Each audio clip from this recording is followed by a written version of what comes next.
بیت الخلاء میں مسنون دعا کا حکم۔ سوال: بعد سلام دعا عرض ہے کہ کیا بیت الخلاء میں ہم وضو شروع کرنے اور وضو کے اختتام پر مسنون دعائیں پڑھ سکتے ہیں؟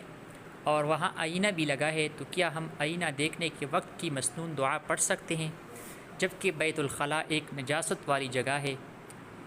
جواب: اگر بیت الخلاء میں غسل خانہ بھی ہے، یعنی اٹیچ لیٹرین باتھ روم ہے، اور دونوں ایک دوسرے سے واضح طور پر ممتاز یعنی جدا ہیں، مثلا دونوں کے درمیان کوئی چھوٹی دیوار ہے اور غسل خانہ کے حصہ میں بیت الخلاء کی بدبو وغیرہ محسوس نہیں ہوتی، تو غسل خانہ والے حصے میں وضو کرتے وقت وضو کی دعائیں پڑھ سکتے ہیں، البتہ ہلکی آواز سے پڑھے، زور سے نہ پڑھے۔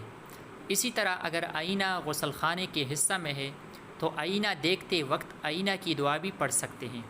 اور اگر بیت الخلاء اور غسل خانہ دونوں واضح طور پر ممتاز یعنی جدا جدا نہیں ہیں، یا وہ دراصل صرف بیت الخلاء ہے اور ہاتھ منہ دھونے کے لیے کسی جگہ کنارے کوئی چھوٹا سا واش بیسن لگا دیا گیا ہے جیسے عام طور پر ٹرینوں میں ہوتا ہے، تو وہاں اگر کوئی شخص وضو کر کے یا آئینہ میں چہرہ دیکھے تو وہ صرف دل میں دعا پڑھ سکتا ہے، زبان سے نہیں۔